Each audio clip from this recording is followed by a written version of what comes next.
உனக்கு ஏதாவது வேலை இருந்தால் கிளம்பு. எல்லாத்தையும் முடிவு பண்ணிட்டு உனக்கு சொல்லி அனுப்புகிறேன். சரிங்க ஃபாதர்.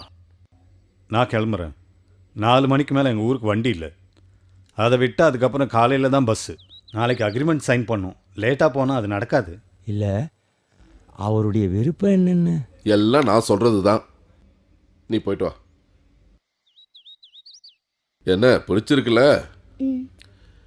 எனக்கு தெரிஞ்ச பையன்தான். அவர் கிறிஸ்டின் தானே? அதில் உங்களுக்கு என்ன சந்தேகம்? அவன் பேர் தான் தெரியுமா, லூயிஸ். அம்மா கூட தான் இருந்தான். 4 வருஷம் முன்னாடி இறந்துட்டாங்க.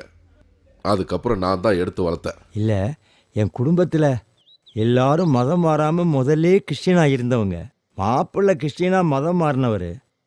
அதனால் அவங்கெல்லாம் அப்பா கஞ்சிக்கே வழி இல்லை, கௌரவத்தை பற்றி பேசுறீங்களா?